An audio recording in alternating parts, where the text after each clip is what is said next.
and moves of the modern day athlete, as always, with my co-host, Mr. Omobio Kugo of A Frugal Athlete. My name is Jedediah Collins. Welcome in. And today we got a lot of things to talk about, but brother, I got to call you out for 1 second because this is what is so beautiful about how like-minded we are and just you in general. You just said, I'm just getting resettled. I'm getting into my house. I'm unpacking.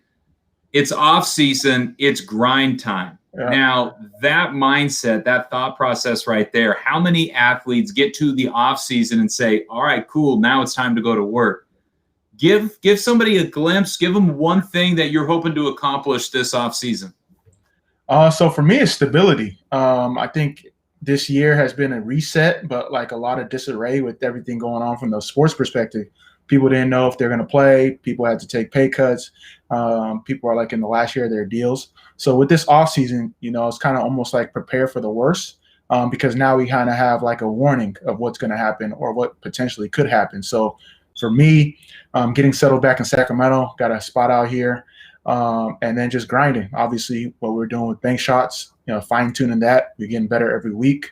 Frugal athlete, continue to fine-tune that, and then also obviously got to stay fit, because while people are staying vacationing and letting their body fluctuate, I would say this is when you can like really hone in on the skills that you want to improve on and develop. So yeah. Well, let's continue down that thought, brother, because fit, one, I just cannot give enough respect for your hustle and your grind off the field.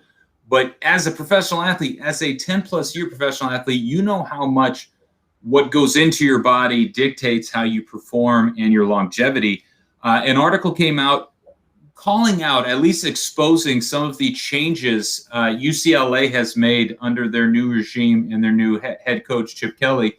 The focal point being around their food and their dieting process, seeing that budget around meal preparation go from $1 million all the way up to $5 million. Can you just talk to a little bit about, is this necessary to compete at the collegiate level, both as an athlete and as a recruiter, but then more importantly, how you handle food and diet as a pro? No, that's a great point. And I think you touched on it earlier with the professional athlete last week, Russell Wilson, about having like a private chef. But yeah, you are what you eat. Obviously, 1 million to 5 million is quite a bit of a jump, especially seeing where UCLA is at.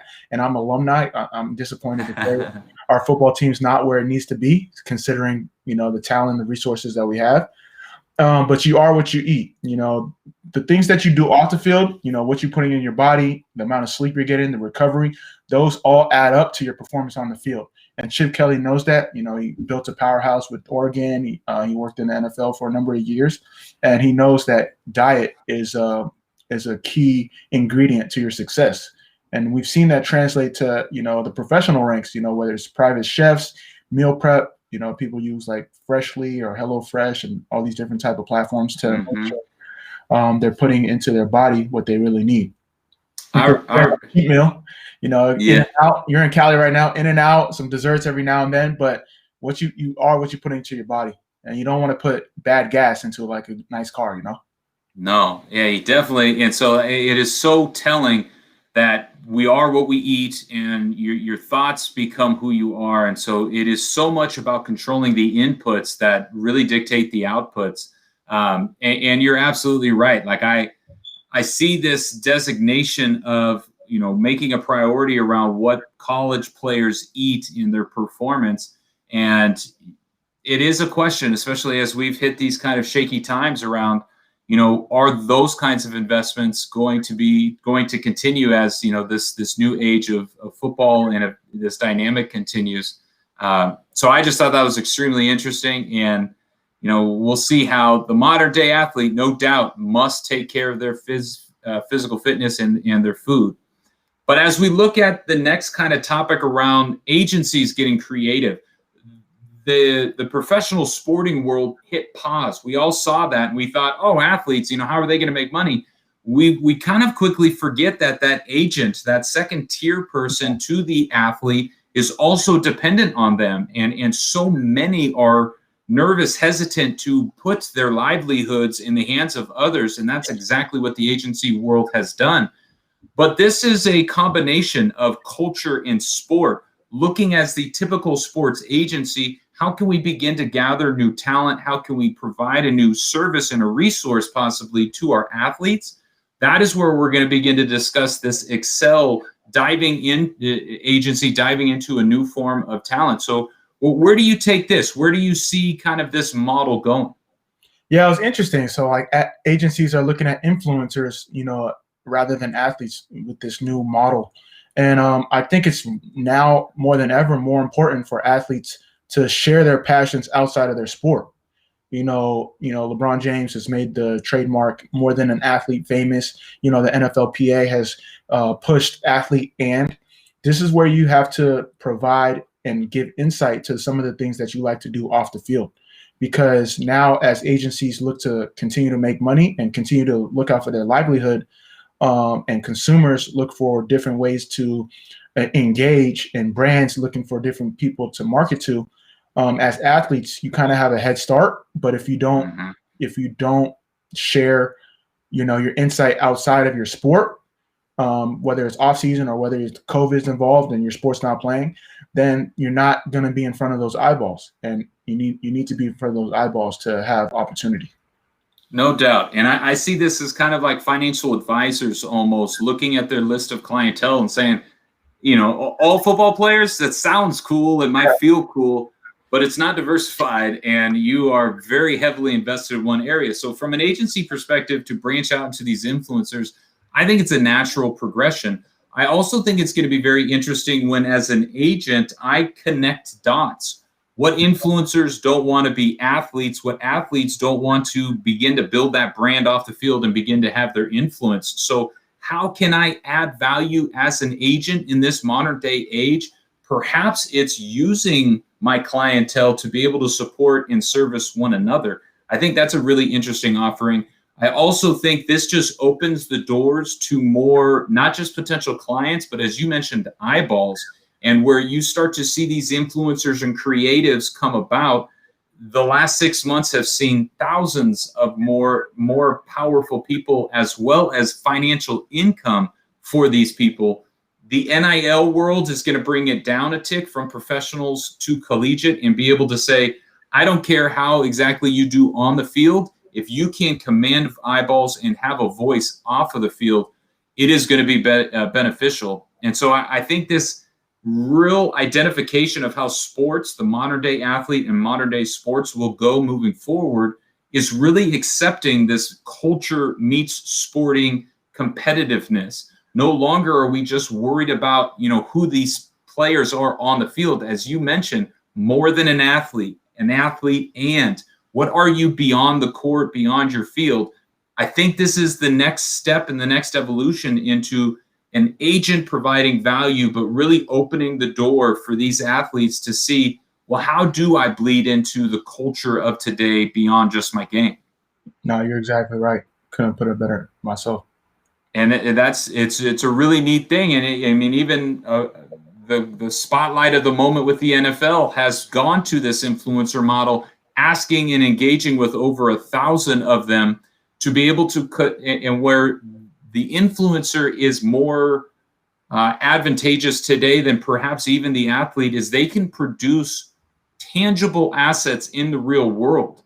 Now I am actually giving something that you can touch, feel, and be a part of, which is something we are all missing in this moment of distance. So looking at that competitive advantage, these influencers are also creatives, and being that creative space opens up that bigger door to what exactly can we offer in value. No. And go ahead. No, I was saying you're exactly right. I couldn't put it better myself. Yeah. And so as you look at this agency starting to look for a modern day athlete, we begin to see this idea of the billion-dollar athlete. And I know Michael Jordan has to be at the top of the list when we look at what a billion-dollar athlete is made of. But Lee Steinberg has come out, who has been 40 plus years in the agent industry, and said, this is how you make the billion-dollar athlete. This is the requirements and oftentimes the skill sets that they will need. As you look at billion-dollar athletes, what does that term mean to you, and how do you kind of go forward in creating one? Yeah, it's really amazing to see the rise of Lee Steinberg. And fun fact, if you guys have seen Jerry Maguire, that's kind of who the movie is kind of made after. So next time you show me the money. Yeah. God, I don't feel like I've gotten to say that lately. Yeah. Show me the money. All right, make that into a clip for sure. Yeah. But Lee Steinberg, he's represented some of the top athletes currently representing Patrick Mahomes and Tuilova, however you pronounce the name. Yeah, Tua. If we break down Mahomes, like he just signed one of the biggest contracts in NFL history. I think almost worth $500 million. Obviously, we talked about the expenses and taxes that are going to be involved with that, but he invested in Whoop. That's probably a unicorn company. He waited a full year or a year and a half before he signed any endorsement deals. And these are endorsement deals that have to go with a bunch of different products, Head and Shoulders being one, ketchup, I think Heinz with another one. So he's doing a lot of good things in terms of, building his brand presence, building his pillars of what he wants to be, who he wants to serve, and who his audience is, and then going from there. And Lee Steinberg has done a great job to surround Mahomes with the talented group of people and understand, it's the long game. Obviously, your performance matters on the field. And then from there, you can build out to being a billion-dollar athlete easily. I hesitate on the easily, but you're right. If you're Mahomes. He's halfway there, but the roadmap, the what it will take is definitely before him. I love the call out of the progression of what exactly you would need to be able to transition and translate an athlete off of the field. They begin with the end in mind, and this is no different than financial. This is any journey you begin. Where are you going? What is important to you? What are your passions? What are your goals in this? We got to understand, no longer is it just, I have a name, throw it on a restaurant, come and eat my chicken fingers. It is now, what is that goal? What is that purpose? And then you begin to measure as we're building out this brand, as we look at this, are we on a short-term trajectory, or are you okay building that long-term? Will you be comfortable knowing that we're going to take a longer time period? Where is your mindset as you leave the game? Is it a short-term quick fix, or is it a long-term progression? I also really love their measurement of, what are you after? Are you after money, or are you after impact? Because those are different sides of a coin. And you really have to understand, because you're going to, again, with that short-term, long-term mindset, when you look at money, if that is your objective, you define and build your business to go at and attack and get that income stream now. If you're looking at impact, you can take a little bit more of the Amazon model, which says, I'm okay not taking a big jump at the moment because I see the bigger picture. I see the longer term game plan. And so that measurement of, am I after money or if I'm after impact, and then dialing in on what exactly the athlete is going to represent. Is it a product that they have built, or is it a message of themselves that they are out going to try to influence? I really just love that progression of how to look at a great athlete. No doubt the biggest and most important part of everybody's resume as an athlete is, were you the dude on the field or the gal? You got to have the accolades.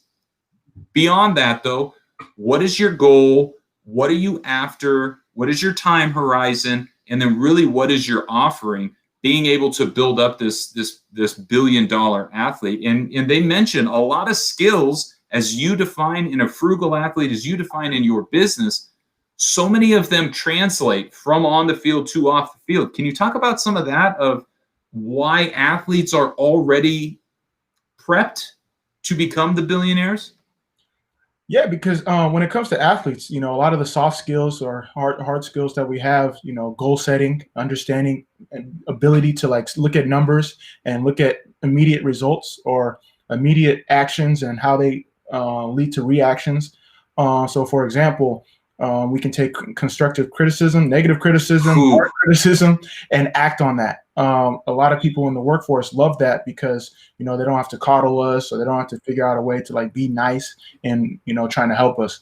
Being able to work with the team. So as an athlete, everyone knowing their role for the betterment of, the team. So for example, Patrick Mahomes, he couldn't build the billion-dollar empire that he has if he doesn't have Lee Stanberg, if he doesn't have, social media manager, if he doesn't have a financial advisor. So understanding how you work within a team and understanding your role.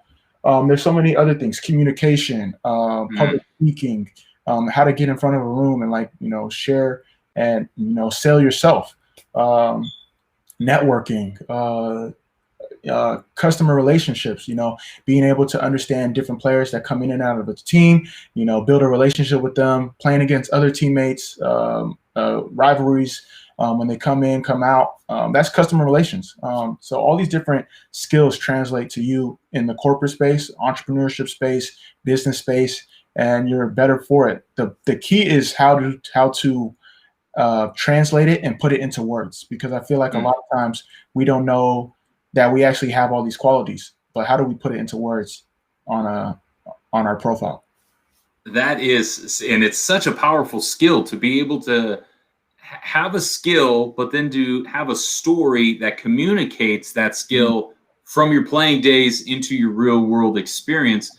And one thing that we have to accept, and everybody wants to calm down athletes, but what you have to appreciate is if they do have that skill of being a coach, being a speaker, being a writer, it is and a skill. They are an athlete and so having that advantage really begins to build those attributes. But I love your list, and that list we could talk about for 2 days around what you've taken, what athletes take off the field.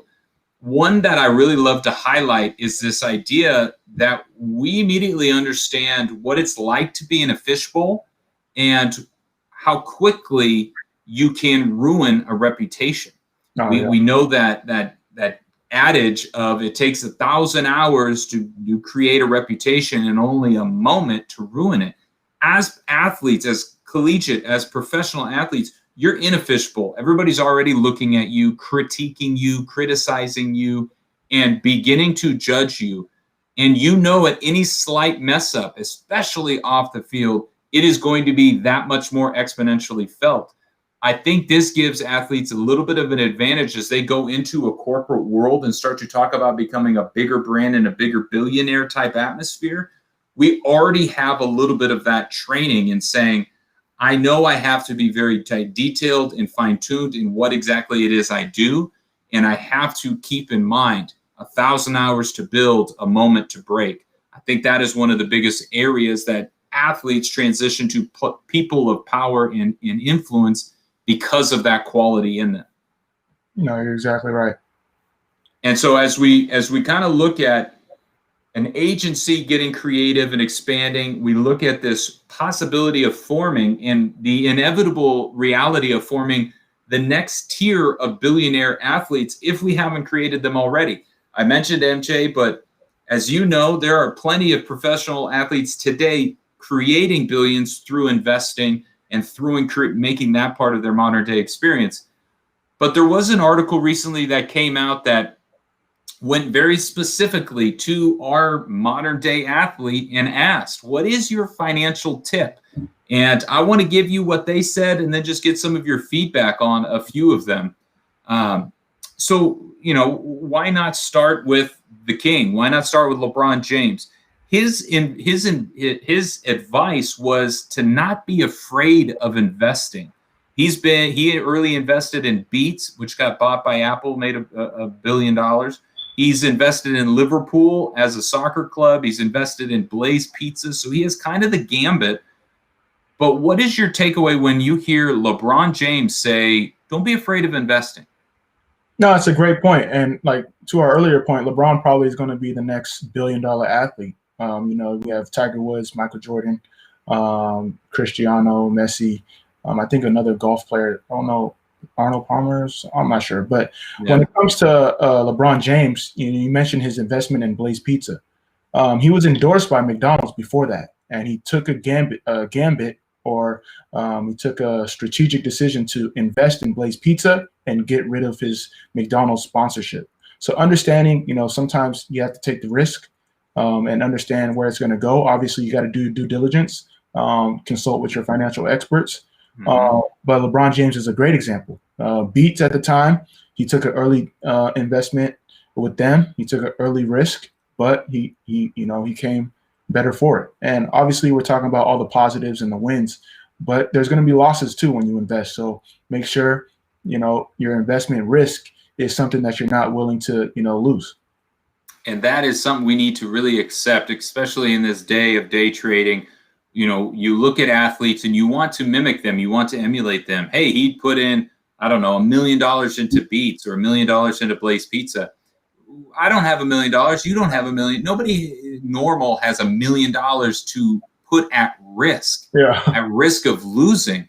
And so you really need to take this concept of do not be afraid to invest and just appreciate this simple notion that only half of Americans are even in the stock market, even invested in a share of anything.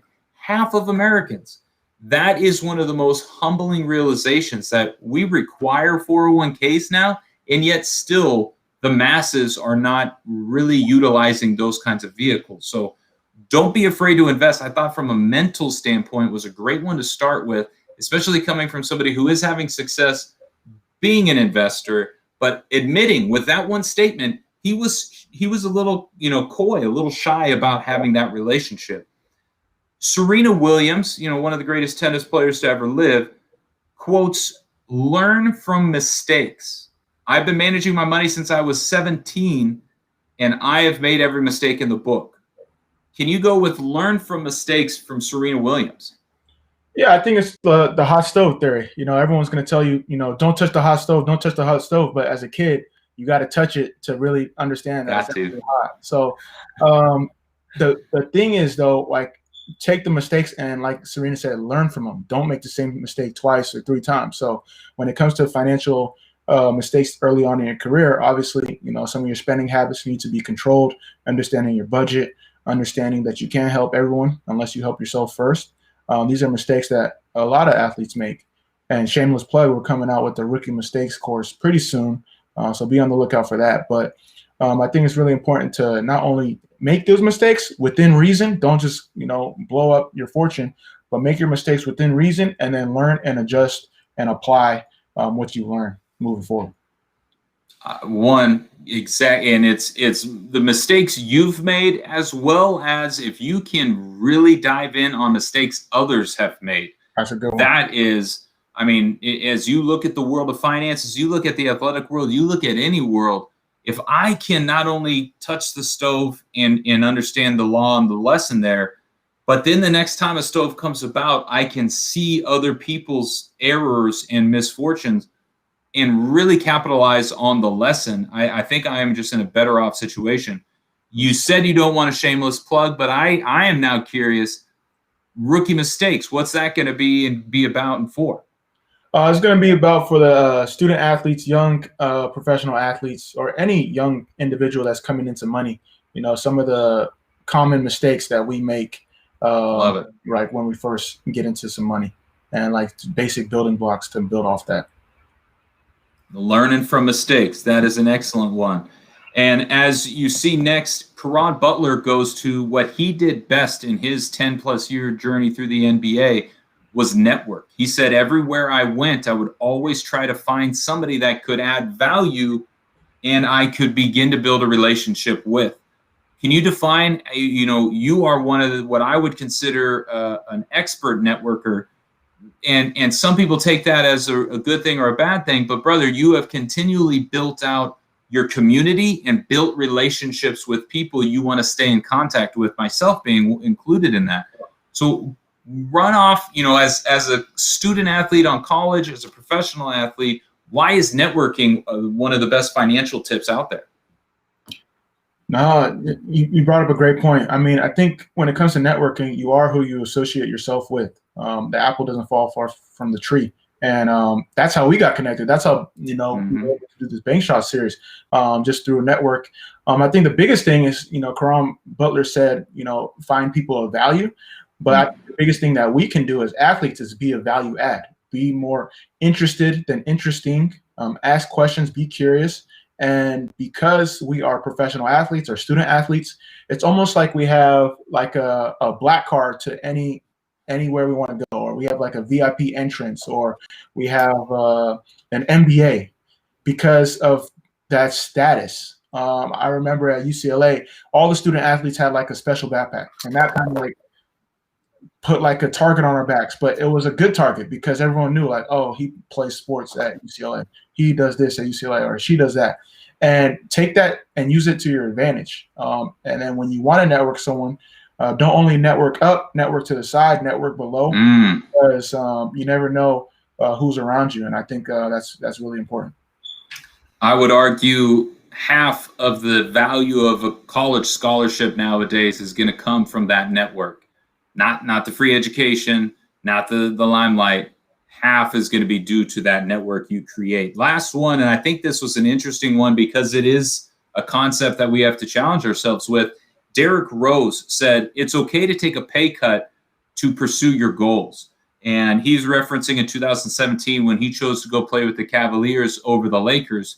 Lakers were offering more money. He believed the Cavaliers were offering a better opportunity, and he took a pay cut. So he prioritized his goals over money. Can you just talk about that balance? Yeah. And I know some people will be like, well, it's Derrick Rose. He had all this money everywhere else. But like, besides the point, I think sometimes it's important to understand sometimes you need to downsize before you uprise. And for Derrick Rose, it's you're funny. Derrick Rose, he put himself in a position. A mentor had told me, like, you want to work for someone that's a good boss rather than a big name or a big company or more money, because the money's going to come, but the skills and the opportunity that you learn in some positions, depending on how you map it out, will take you far greater than that money initially. So I really like that point. People, as like rookies, they want to get the big contract right away, but you got to learn the ropes first. So when you do get that big contract, you know how to handle it. You got to downsize before you uprise, brother. That's cool. Go ahead. So let's go switch to now our athlete of the week. Who you spotlighting this week? Yeah, so athlete of the week. So we're gonna go with Klay Thompson. Klay Thompson, obviously he got injured. He's a coup, babe. We gotta get a little love. Yeah, Washington State. Okay, respect. Yeah. So obviously he got injured in the finals last 2 years ago. He was recovering. So during that recovery process, he did a lot of unique things. He is the first NBA athlete to be involved with the current active NBA athlete to be involved with the CBD line. So him and a couple other athletes have invested in a new product, and he says it helped him with his recovery process. And as people are getting into the CBD cannabis space, for him to kind of get heads.